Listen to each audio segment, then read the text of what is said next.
Hey guys, this is Paul from online Sax Academy, and in today's lesson we're going to have a look at how to play a minor 2-5-1. This is part of our three-part series looking at the song Summertime by George Gershwin. Alright, let's get started.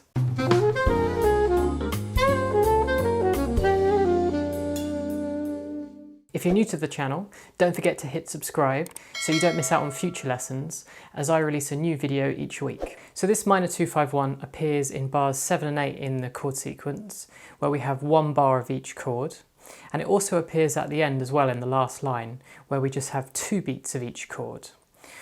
The first version, we call that what's known as a long 2-5-1, and the second one, where it's squeezed into one bar, that's called a short 2-5-1.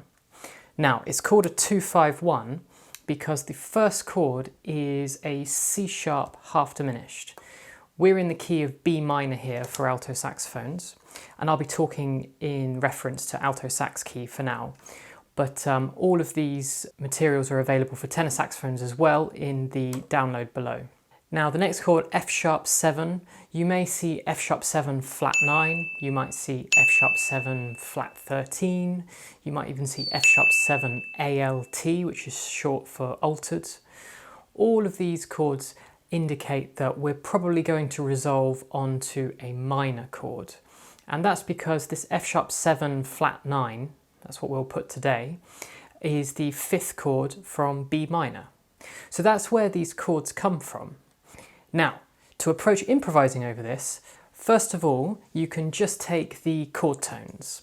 So for C sharp half diminished, we're going to use C sharp, E, G and B. For the F sharp 7, we're going to take F sharp, A sharp, which is just B flat, C sharp and E. And for your B minor, we're going to use a B minor 6. That has a nice resolution to it. So that's going to be the 1st, 3rd, 5th and 6th, which is B, D, F sharp and G sharp. So the first thing you want to do is get to know these notes really well. So obviously, first of all, just playing up and down those arpeggios and get your fingers used to them. Then try expanding the range as well. So going up high to the highest note you can play. So for example, I could go up to high E on that first C sharp half diminished chord, and I could extend it all the way down to a low C sharp. But just go to a range that you feel comfortable with. Now I would take each chord individually first of all.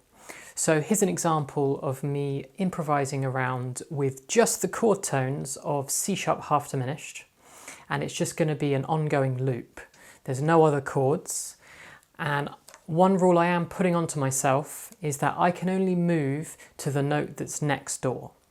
I wouldn't be able to skip, say, from a high B down to an E for now, and that's just going to get our fingers used to moving within that arpeggio. Alright, so that sounds something like this.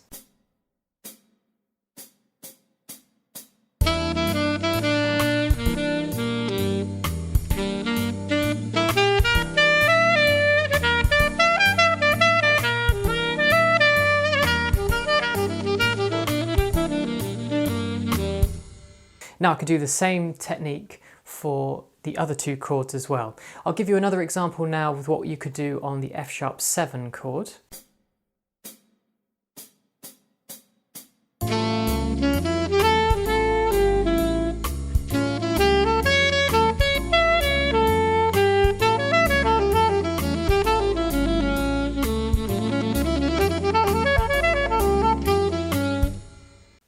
So now you feel comfortable with the notes within the chord, we're going to start to put them together as 2-bar phrases.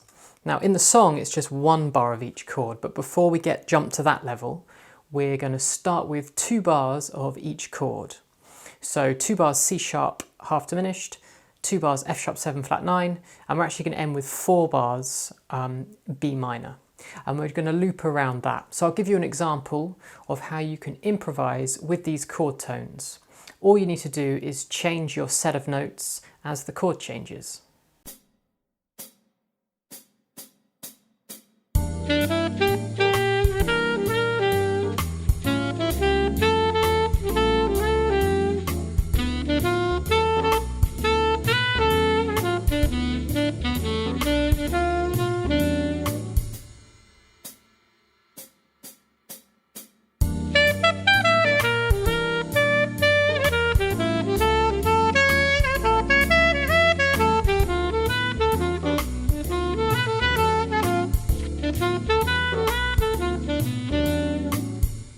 Now, some tips to make it sound good are, if say you're improvising around and you're coming to the end of your first phrase and you're finishing on the B of the C sharp half diminished chord, try connecting to the B flat or the A sharp of the F sharp half diminished chord. Having those smooth connections between the changing chord makes it sound much more melodic. Okay, next up, we're going to shorten these phrase lengths and just do one bar of each chord.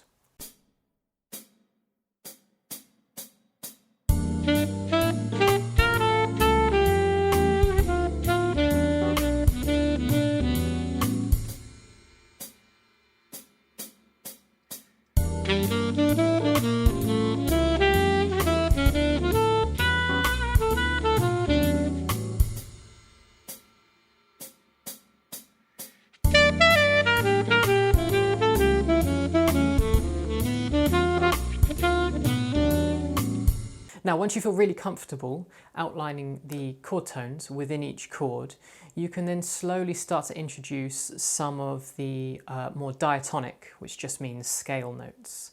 So the notes that are in between, basically.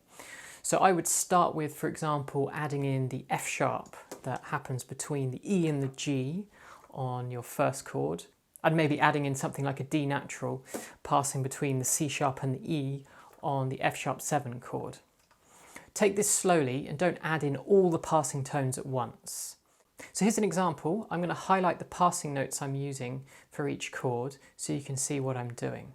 Now notice how I'm going to start each bar on one of the chord tones, and this is a great practice to do because as that chord changes, if you match with one of the new chord tones, it really brings out that change in the chord.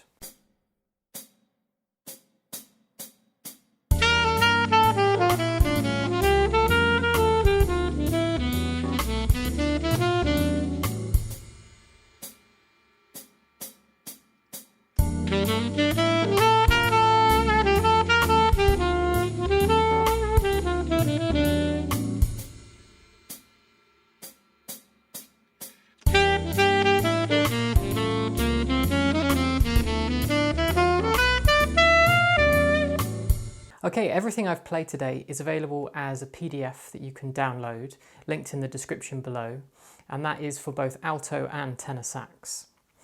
If you have any questions or there's anything you're not sure about, just let me know down in the comments below, or any ideas or things you want me to cover for future videos.